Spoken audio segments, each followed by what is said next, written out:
Med počitnicami je bilo še posebej vroče v eni izmed koroških osnovnih šol. Poglejmo si. Udeleženka resničnostnega šova Sanjski moški Ana Pusovnik, ki na spletu prodaja vroče fotografije, s katerimi kdo poteši tudi svoje spolne fantazije, je najnovejše posnela v učilnici. Nič nenavadnega, če bi seveda šlo za kuliso, pa ne gre. Brez dovoljenja je vstopila v osnovno šolo Franja Goloba Prevalje in se tam fotografirala za svoj profil na platformi OnlyFans.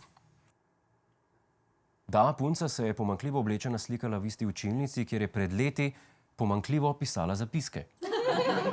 Verjetno je ugotovila, da moraš za uspeh osnovno šolo tudi končati. Včasih je v šolo s seboj prinesla vse potrebščine, tokrat je bila potrebna le ona. Ana je na svojem IG profilu zapisala: "Dobrodošli učenci pri uri spolne vzgoje.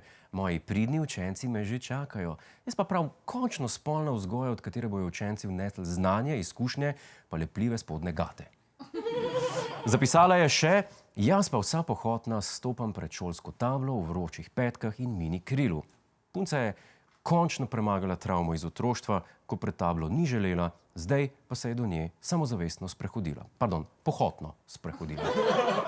Kar so sanje prenekaterega osnovnošolskega učitelja. Mislim, da kdo je mogel noč spustiti. Ravnateljica osnovne šole je bila zgrožena in je podala prijavo na policijsko postajo. Policaji pa so bili ravno zasedeni, saj so med malco držali luči za Anin drug fotoshooting Seksi policajka. Zgroženi so bili tudi starši, dobro, ne smemo posploševati, zgrožene so bile mame, očetje, pa so imeli preveč dela z registracijo na OnlyFans. Najbolj pa so bili zgroženi učenci sami, ti so bili pa jezni, da se je to zgodilo ravno med počitnicami, ko jih ni bilo.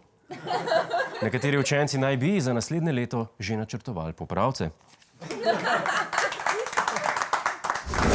Hej, preden greš, klikni tukaj in se naroči na naš YouTube kanal, imamo pa tudi TikTok, Instagram in Facebook, tako da le urno.